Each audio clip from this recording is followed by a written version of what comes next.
أعوذ بالله من الشيطان الرجيم. بسم الله الرحمن الرحيم.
صدق الله العظيم.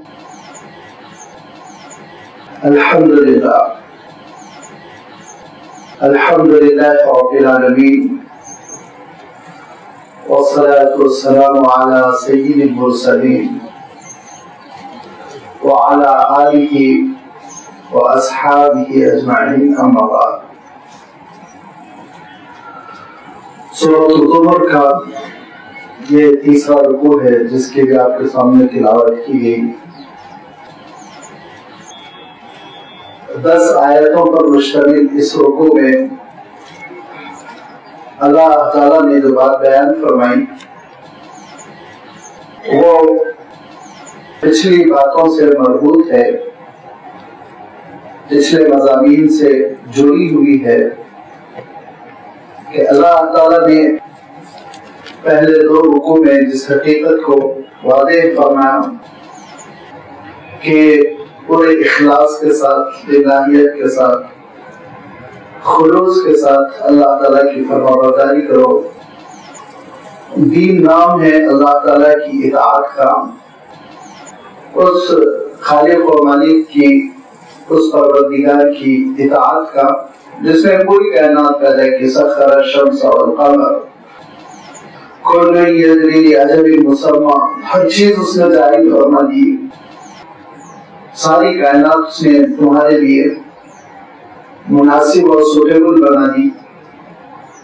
اس میں اس نے ایسے کچھ مویشی بھی رکھے جو تمہارے کام آنے والے ہیں، جن سے تم غذا لیتے ہو. کیوں؟ یہ تقاضا کرتے ہیں کہ تم اللہ تعالیٰ کے شکر گزار بندے بنو، تم اللہ تعالیٰ کی نعمتوں کا اعتراف کرنے والے بنو. ارشاد فرمایا جس کی کیفیت یہ ہوتی ہے کہ وہ اللہ تعالیٰ کی سزا اور اس کی پکڑ سے ڈرتا بھی ہے، اس کی رحمتوں سے لو لگائے رہتا ہے، تو اس کا صحیح ایمان دل میں پیدا ہوتا ہے. اور اس ایمان کا نتیجہ یہ ہوتا ہے کہ راتوں میں تم اس کو دیکھو گے کہ اللہ تعالیٰ کے دربار میں کھڑا ہوا ہے، راتوں میں تم اس کو دیکھو گے کہ وہ اللہ تعالیٰ کے دربار میں سجدہ ریز ہے. تو بھائی یہ ہے صحیح معرفت خداوندی کا نتیجہ. جب اللہ تعالیٰ کی معرفت دلوں میں پیدا ہوگی تو انسان کی شخصیت تبدیل ہو جائے گی. ارشاد فرمایا قل هل يستوي الذين يعلمون والذين لا يعلمون، جو معرفت خداوندی رکھتے ہیں، علم کی بنیاد رکھتے ہیں، وہ اہل علم اور جو علم سے محروم ہے ہر دو برابر نہیں ہو سکتے. لہذا بندوں سے مطالبہ کیا کہ پروردگار کی معرفت اپنے دلوں میں پیدا کرو، تقویٰ اپنے دلوں میں پیدا کرو، تنہا اسی کی عبادت کرو پورے اخلاص کے ساتھ، یکسوئی کے ساتھ، اور طاغوت سے، نافرمانی سے، بغاوت سے بچتے رہو، اجتناب کرتے رہو، تو پھر ایسے بندوں کے لیے اللہ تعالیٰ کے پاس بڑی خوشخبری ہے۔ اور جو اس کے برخلاف راہ اپنائیں گے نافرمانی کی، اور جو اس کے برخلاف راہ اپنائیں گے جہالت کی، نادانی کی، ارشاد فرمایا ومن حق علیہ کلمۃ العذاب، تو اس کے لیے تو بس سزا کا فیصلہ صادر ہو چکا ہے۔ اور اے نبی، جس کے لیے اللہ تعالیٰ نے عذاب کا فیصلہ کر لیا کہ آپ اس کو عذاب سے بچا لیں گے، أَفَأَنْتَ تُنْقِذُ مَنْ فِي النَّارِ، جو اپنے حق میں گناہ کر کر کے جہنم مول لی ہے، اس کو جہنم سے نہیں نجات دی جا سکتی ہے۔ ارشاد فرمایا جہنم سے تو وہ بچیں گے جو غور و فکر کرتے ہیں، جو اللہ تعالیٰ کا تقویٰ رکھتے ہیں۔ ارشاد فرمایا کہ یاد رکھو، ایک مثال سے تم اس دنیا کی حقیقت کو سمجھو۔ علم تر ان اللہ انزل من السماء ماء، آسمان سے پانی برستا ہے، اور وہ پانی زمین میں جذب ہوتا ہے، اور زمین میں جذب ہونے کے بعد سبزہ اگاتا ہے، درخت اگاتے ہیں، اور پھر ان درختوں سے تم فائدہ اٹھاتے ہو۔ مختلف قسم کے پودے ہوتے ہیں، کچھ سبزیوں کے ہوتے ہیں، کچھ پھلوں کے ہوتے ہیں، کچھ دانوں کے ہوتے ہیں، جو سب تمہارے کام آتے ہیں۔ پھر ایک وقت آتا ہے ثم یہیج فترہ مصفرا، کہ دھیرے دھیرے وہ درخت خشک ہو جاتے ہیں، زرد پڑ جاتے ہیں، پتے جھڑ جاتے ہیں۔ ثم یجعلہ حطاما، اور وہ جڑ سے اکھڑنے لگتا ہے، ٹکڑے ٹکڑے ہو جاتا ہے، اور پھر اس کے بعد سے وہ ختم ہو جاتا ہے، وہ فنا ہو جاتا ہے۔ فرمایا ان فی ذلک لذکری لأولی الالباب، دانش مندوں کے لیے اس میں بڑی نشانیاں ہیں۔ میں نے عرض کیا تھا کہ سب سے پہلی نشانی تو یہ ہے کہ ہماری زندگی بھی ایک درخت کی زندگی کے بالکل مماثل ہے، اسی کی طرح ہے۔ کیوں اللہ تعالیٰ خود قرآن پاک میں ارشاد فرماتا ہے وَضْرِبْ لَهُم مَثَلَ الْحَيَاةِ الدُّنْيَا كَمَاءٍ أَنزَلْنَاهُ مِنَ السَّمَاءِ فَاخْتَلَطَ بِهِ نَبَاتُ الْأَرْضِ فَأَصْبَحَ هَشِيمًا تَذْرُوهُ الرِّيَاحُ۔ ارشاد فرمایا کہ اے نبی، انسانوں کے سامنے ان کی دنیا کی زندگی کی آپ مثال بیان فرما دے، بالکل ایسے ہی جیسے بارش ہوئی ہو، آسمان سے پانی برسا ہو، اور مٹی میں پانی جذب ہونے کے بعد ایک درخت، اور درخت کی کونپلیں نازک سی چھوٹی چھوٹی برآمد ہوئی ہو، وہ کمزور کونپلیں ترقی کرتی گئی پودے کی شکل میں، پودے سے اور ترقی کر کے تناور درخت مضبوط تنے پر کھڑا ہو گیا، اور پھر اس سے انسان بھی فائدہ اٹھا رہا ہے، جانور بھی فائدہ اٹھا رہے ہیں، کوئی اس کے سائے سے فائدہ اٹھا رہا ہے، کوئی اس کے پتوں سے، کوئی اس کے پھلوں سے۔ لیکن ایک وقت آتا ہے کہ اس درخت کی جڑیں اکھڑ جاتی ہیں، اور پھر اس کی مدت ختم ہو جاتی ہے، اس کے بعد وہ زرد پڑ جاتا ہے، پتے بھی پیچھا چھڑا لیتے ہیں، شاخیں بھی سوکھنے لگتی ہیں، اور تنا بھی کاٹ دیا جاتا ہے، اور اس کے ٹکڑے ٹکڑے کر کر اس کو اس دنیا سے ختم کر دیا جاتا ہے۔ ارشاد فرما اے انسانوں، تمہاری زندگی بھی ایسے ہی ہے۔ تو ایک نشانی تو یہ ہے اس پانی کے برسنے اور درختوں کے اگنے میں، دانش مندوں کے لیے ایک نشانی ہے کہ ہماری زندگی بھی عارضی ہے۔ بہت ممکن ہے درخت کی زندگی 5 سال کی ہو، ہماری زندگی 50 سال کی ہو، بہت ممکن ہے درخت کی زندگی 50 سال کی ہو، ہماری زندگی 100 سال کی ہو، لیکن ہے ویسے ہی درخت کی مانند۔ اور ایک دوسری حکمت بھی ہے بہت دانائی کا، بہت ہی ہوشمندی کا اور دانشمندی کا ایک دوسرا نقطہ بھی ہے۔ وہ نقطہ اب آج جو آیت پڑھی گئی اس میں نکل کر آئے گا۔ فرمایا فَمَنْ شَرَحَ اللَّهُ صَدْرَهُ لِلْإِسْلَامِ فَهُوَ عَلَى نُورٍ مِّن رَّبِّهِ، کہ وہ شخص جس کے سینے کو اللہ تعالیٰ نے اسلام کے لیے کھول دیا، تو بس فَهُوَ عَلَى نُورٍ مِّن رَّبِّهِ، وہ اپنے رب کی جانب سے ایک نور پر ہے۔ فَوَيْلٌ لِّلْقَاسِيَةِ قُلُوبُهُم مِّن ذِكْرِ اللَّهِ، اور برباد ہے وہ سخت دل جو اللہ کے ذکر سے غافل ہیں۔ اولئک فی ضلال مبین، بے شک وہ کھلی ہوئی گمراہی میں پڑے ہوئے ہیں۔ یہ ایک اللہ تعالیٰ حقیقت بیان فرما رہا ہے کہ شرح صدر شرح کے معنی کھول دینے کے ہوتے ہیں، اسی سے آگے چل کے تشریح کا لفظ بنا. ہم اردو میں تشریح کا لفظ استعمال کرتے ہیں ایکسپلینیشن کے لیے، کھول کر بیان کرنا، لیکن عربی میں اگر آپ تشریح کہیں گے تو آپ پوسٹ مارٹم کرنا، جسم کھول دینا، کاٹنا. تو شرح صدر کے معنی ہوتے ہیں دل کا کھولنا، سینے کا کھول دینا. فرمایا افمن شرح اللہ صدرہ للاسلام، کہ وہ شخص جس کے سینے کو اللہ تعالیٰ نے اسلام کے لیے کھول دیا ہو، تو اللہ تعالیٰ نے اس کو بہت بڑی نعمت دی ہے، بہت بڑی نعمت دی ہے، اور اس نعمت کا نتیجہ یہ ہے کہ وہ اعلیٰ نور من ربہ، اور رب کا ایک نور ہے جو اس کو ملا ہوا ہے. یہ ایک بہت بڑی حقیقت ہے کہ اللہ تعالیٰ کی جانب سے جب توفیق ملتی ہے تو ایک عجیب و غریب نور ملتا ہے. اور میں سورۃ النور میں وضاحت کر چکا ہوں کہ اللہ تعالیٰ نے یہ ارشاد فرمایا کہ انسان کی زندگی کی مثال ایسے ہی ہے، انسان جو زندگی بسر کرتا ہے تو فرمایا بہت اندھیروں میں ہے ایک انسان، اگر اللہ کے نور سے وہ محروم ہے تو ارشاد فرمایا 3 تاریکیاں تو ظاہر صورت ہے، 3 اندھیرے. 3 اندھیروں کو اللہ تعالیٰ تفصیل کے ساتھ بیان فرماتا. ایک تو رات کا اندھیرا، رات ہے نمبر 1، دن نہیں ہے، دن میں بہرحال اجالا ہوتا ہے، رات ہے. نمبر 2 یہ ارشاد فرمایا رات بھی وہ بدلیوں والی رات ہے، کالی گھٹائیں چھائی ہوئی ہے، کیونکہ اگر کالی گھٹائیں نہ چھائی ہوئی ہو، کالے بادل نہ ہو تو کچھ نہ کچھ چاند اور ستاروں سے روشنی ملتی ہے. لہذا فرمایا ایسی رات جس میں کالے بادل چھائے ہوئے ہیں، ڈبل ہو گئی تاریکی. اور ارشاد فرمایا تیسری تاریخ یہ کہ موجود فوقنا، سمندر کے اندر وہ پڑا ہوا ہے، اوپر موج در موج ہے، موجیں اوپر آ رہی ہیں. ظلمات فوقها ظلمات، کہ تاریکیوں کے اوپر تاریکی، تاریکیوں کے اوپر تاریکی. اب آپ ذرا اندازہ لگائیں کہ ایک شخص ہے وہ سمندر کی تہہ میں ہے، سمندر کے پانی اور اس کی موجوں کی تاریکی نمبر 1، اور کالے بادلوں کی تاریکی نمبر 2، رات کی تاریکی نمبر 3. تو ارشاد فرمایا اتنے اندھیرے میں وہ ہے، اتنے اندھیرے میں ہے اذا اخرج یدہ لم یکد یراہ، اپنا ہاتھ دیکھنا چاہ رہا ہے اس کو اپنا ہاتھ نظر نہیں آ رہا. مارے تاریکی کے، مارے اندھیرے کے، وہ اپنے ہاتھ کو نہیں دیکھ پا رہا، اپنے جسم کے اعضاء کو نہیں دیکھ پا رہا ہے. یہ وہ شخص ہے ارشاد فرمایا جو اللہ تعالیٰ کی ہدایت سے، اس کے نور سے محروم. اور جب اللہ تعالیٰ دل میں اپنا نور پیدا کر دیتا ہے، اور جب اللہ تعالیٰ اس نور کی مثال دے کر ارشاد فرمایا ایسی شمع جو ایک تاک میں جل رہی ہو، اور اس کا ایندھن زیتون، اور زیتون کا بھی وہ تیل نہیں جو معمولی قسم کا ہو، بلکہ اعلیٰ درجے کا زیتون کا صاف شفاف ایسا تیل.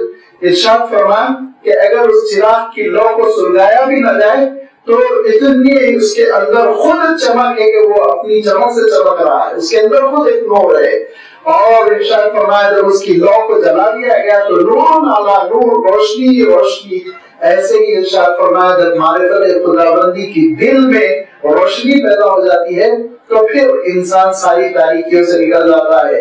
تاریکی نمبر 1 وہ جہالت کی تاریکی، گھٹاٹوپ رات کی طرح چھائی ہوئی ہے.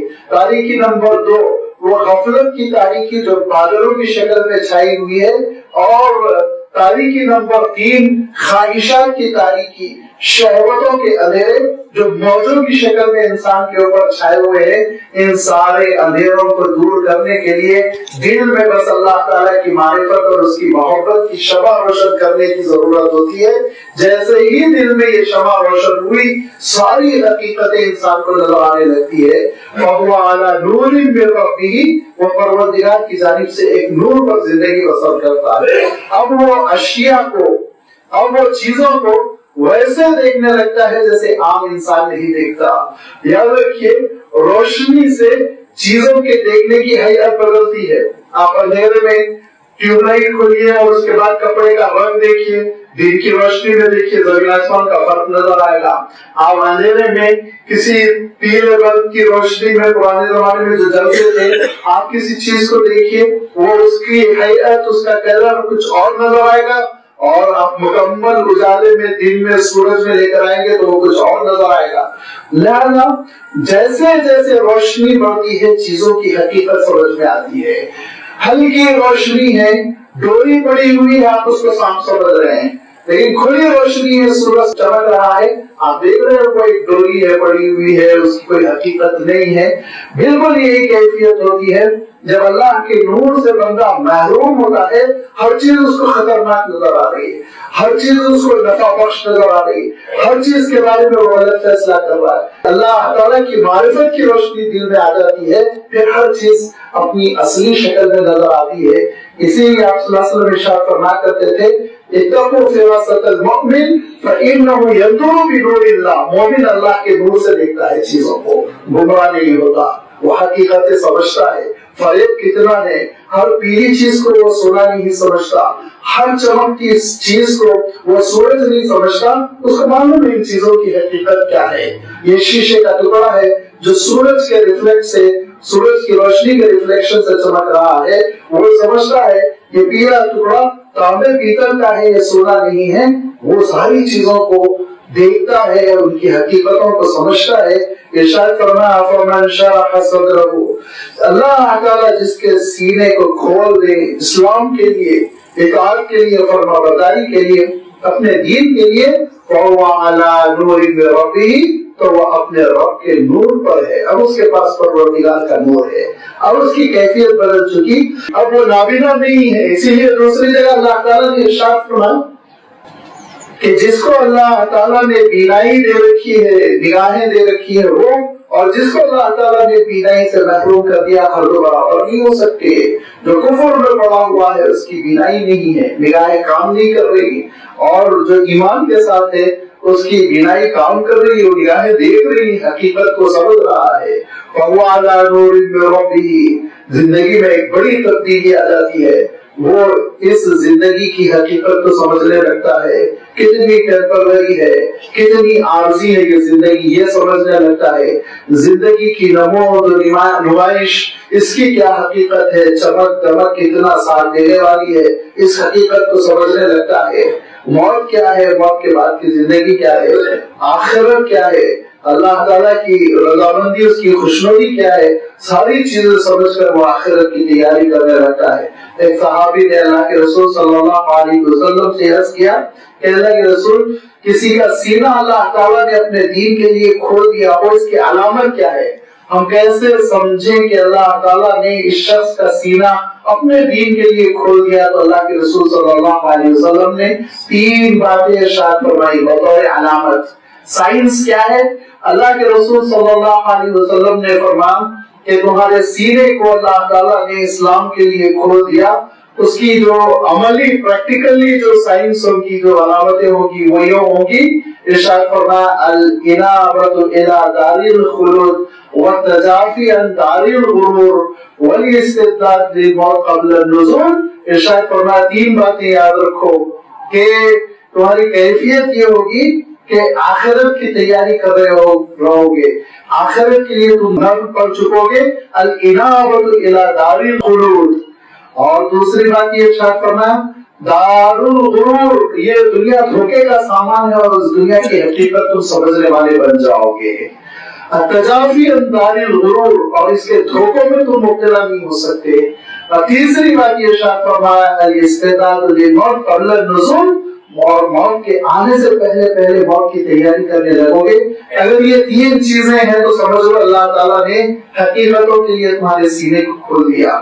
تم چیزوں کی حقیقت سمجھ رہے ہو، اسلام کو سمجھ رہے ہو، دین کو سمجھ رہے ہو. اور فمن شرح اللہ صدرہ للاسلام فهو علی نور من ربہ. اور جو بات میں عرض کر رہا تھا ان فی ذلک لذکر لأولی الالباب، جو گزشتہ آیت میں، آیت نمبر 21 میں اللہ تعالیٰ نے ارشاد فرمایا کہ پانی کے برسنے میں، اور پھر پانی زمین کے اندر جذب ہو جاتا ہے، اور پھر درخت اگ آتے ہیں، اور فائدہ اٹھانے والے فائدہ اٹھاتے ہیں. اس میں بڑی نشانیاں ہیں دانش مندوں کے لیے. تو ایک دوسری جو نشانی دانش مندوں کی اس میں ہے وہ یہ کہ اللہ کے رسول صلی اللہ علیہ وسلم ارشاد فرماتے ہیں مثل ما بعثنی بہ اللہ، اللہ تعالیٰ نے دین حق کے ساتھ اپنی کتاب کے ساتھ جو مجھے بھیجا اس کی مثال اور اس دعوت حق کو قبول کرنے والے کی مثال تم یوں سمجھ لو. کیسے سمجھ لو؟ ارشاد فرمایا کہ بارش ہو رہی ہے، بارش ہونے کے بعد ایک زمین ایسی ہے جس میں پانی جذب ہو گیا. زمین کا ایک پلاٹ، ایک ٹکڑا ایسا ہے جس میں پانی وہ جذب ہو گیا، اور اس کے بعد سے ارشاد فرمایا کہ پانی جذب ہونے کے ساتھ اس سے درخت بھی اگائے. وہ درختوں سے اب پبلک فائدہ اٹھا رہی ہے، جاندار فائدہ اٹھا رہے ہیں.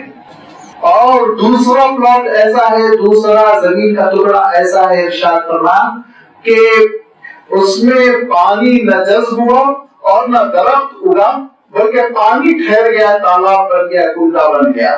لہذا فرمایا اب وہ پانی جانور پی رہے ہیں، انسان پانی سے کام کر رہے ہیں، لے رہے ہیں، استفادہ کر رہے ہیں. ارشاد فرمایا تیسرا زمین کا ٹکڑا ایسا ہے، ایک حصہ زمین کا ایسا ہے جو بالکل پتھریلا، جہاں نہ پانی جذب ہوا نہ پانی ٹھہر سکا بلکہ بہ گیا، تو وہ نہ پانی کو روک سکا نہ پانی سے فائدہ اٹھا سکا، اور پانی اس کے اوپر سے گزر گیا، حصہ ختم ہو گیا، وہ خشک ویسے کا ویسا ہی رہا. جس کو کہتے ہیں کہ چکنا گھڑا الٹا پڑا، کوئی فائدہ ہی وہ نہیں اٹھا سکا.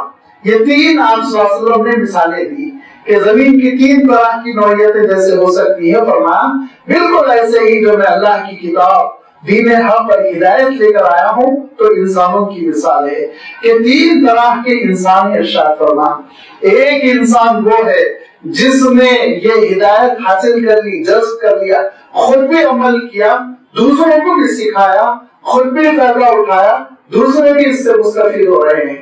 اور دوسری قسم وہ انسانوں کی ہے جو سن کر یاد تو کر لیا لیکن عملی فائدہ نہیں ہوا، لیکن دوسروں نے اس سے فائدہ اٹھایا، باتیں سن کر ان سے رجوع کر کے ان سے فائدہ اٹھایا، خود انسان نے عمل نہیں کیا. اور فرمایا تیسری قسم انسانوں کی وہ ہے جو بالکل چٹان کی طرح بارش ہوئی، پانی بہ گیا، نہ خود فائدہ اٹھایا نہ دوسروں کے لیے اس نے پانی کو روکا، لہذا اسے کسی قسم کی کوئی خیر کی امید نہیں. بڑی دانش مندوں کے لیے اس میں اللہ تعالیٰ نے نصیحت کا سامان رکھا کہ اللہ تعالیٰ کی کتاب کا جو نزول ہوتا ہے دلوں پر، وہ نزول کے ساتھ دلوں کی کیفیت بھی تین طرح سے ہوتی ہے. ایک دل وہ ہوتا ہے جو خود بھی نرم پڑ جاتا ہے، دوسروں کے لیے بھی وہ کارآمد ہوتا ہے. ایک دل وہ ہوتا ہے جو ذرا سن کے یاد تو رکھ لیتا ہے، عملی طور پر خود فائدہ نہیں اٹھاتا، دوسرے سے سن کر فائدہ اٹھاتے ہیں. اور دلوں کی تیسری قسم فویل للقاسیۃ قلوبہم من ذکر اللہ، کہ سن کر ذرہ برابر وہ فائدہ نہیں اٹھاتے، نہ دل نرم پڑتے ہیں، نہ ہدایت قبول کرتے ہیں، نہ دوسروں تک پہنچاتے بلکہ مخالفت کرتے رہتے ہیں. یہ پتھر دل کے لیے اللہ تعالیٰ ارشاد فرماتا ہے فویل للقاسیۃ قلوبہم، تباہی ہے ان سخت دلوں والوں کے لیے. جن کے دل سخت ہے ان کے لیے ارشاد فرمایا تباہی ہے کہ اللہ کے ذکر سے اپنے دلوں کو غافل رکھنے پر یہ خوش ہوتے ہیں اور یہ سمجھتے ہیں کہ عمرت اسمار خواہ متاثر نہیں ہو رہے ہیں. اللہ تعالیٰ ارشاد فرماتا ہے تباہی کا، بربادی کا سامان بٹور رہے ہیں. یہ دلوں کا نرم پڑ جانا، آگے چل کے اللہ تعالیٰ آنے والی آیت میں ارشاد فرمایا کہ اللہ تعالیٰ کی کتاب کا اثر یہ ہونا چاہیے دل نرم پڑ جائے، لوگ اس ہدایت کو قبول کریں اور زندگیوں میں تبدیلی ہو. اگر زندگیوں میں تبدیلی نہیں ہو رہی ہے تو ارشاد فرمایا پتھر دل کہنا بھی غلط ہے. سورۃ البقرہ میں کیا ارشاد فرمایا ایسے لوگوں کو پتھر دل مت کرو، پتھروں کی توہین انسلٹ ہے، بے عزتی ہے.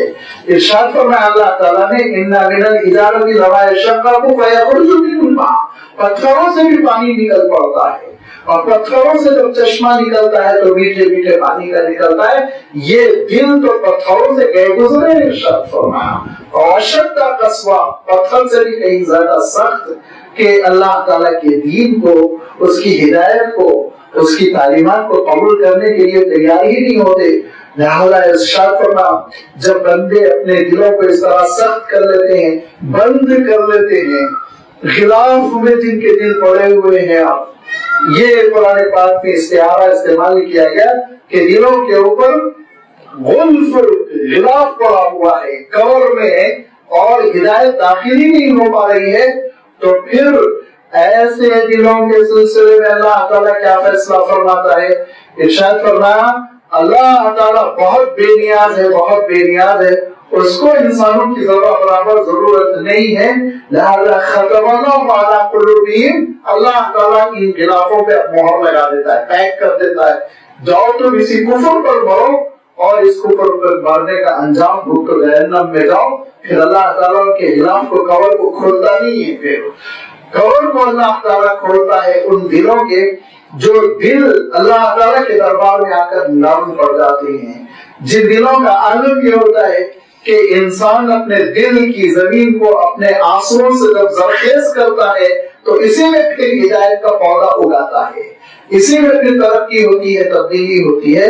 اسی لیے آپ دیکھیں گے کہ اللہ کے رسول صلی اللہ علیہ وسلم اور اجلے صحابہ جب قرآن مجید سنتے تھے تو ان کے دلوں کا کیا عالم ہوتا تھا، اس کا اشارہ خود اللہ تعالیٰ آگے کی آیت میں فرما رہا ہے۔ ارشاد فرمایا فَوَيْلٌ لِلْقَاسِيَةِ قُلُوبُهُم مِّن ذِكْرِ اللَّهِ، اللہ کے ذکر سے غافل دلوں کے لیے، سخت دلوں کے لیے، قساوت قلبی، قاسیۃ قلوبہم، اپنے دلوں کو سخت کر لینے والوں کے لیے تباہی ہے، بربادی ہے۔ اولئک فی ضلال مبین، یہ کھلی ہوئی گمراہی میں گمراہ زندگی بسر کر رہے ہیں۔ لہذا دلوں کو نرم رکھنا اور اپنے دلوں کی سختی پر فخر کرنا یہ ناپسندیدہ ترین حرکت ہے۔ اللہ کے رسول صلی اللہ علیہ وسلم کا تو عالم یہ ہے کہ حضور اکرم صلی اللہ علیہ وسلم ایک بچے کو چومنے لگے تو ایک دیہاتی صاحب کہنے لگے وہ آپ بچوں کو بھی چومتے ہیں، ہم تو نہیں چومتے اپنے بچوں کو۔ تو حضور اکرم صلی اللہ علیہ وسلم نے کہا اللہ تعالیٰ نے تو کو سخت دل بنایا تو میں کیا کروں، میرا دل تو نرم ہے، مائل ہوتا ہے۔ اللہ کے رسول صلی اللہ علیہ وسلم کو اپنے صاحبزادے کی وفات کی اطلاع ملی، آنکھ سے آنسو جاری ہو گئے اور آپ صلی اللہ علیہ وسلم کو روتا ہوا دیکھ کر ایک صحابی تعجب کرنے لگے آپ کیوں روتے ہیں؟ تو حضور اکرم صلی اللہ علیہ وسلم نے ارشاد فرمایا اللہ تعالیٰ نے میرے دل کو نرم بنایا، میں کیا کروں، میرا دل بھر آتا ہے غم سے، صدمے سے۔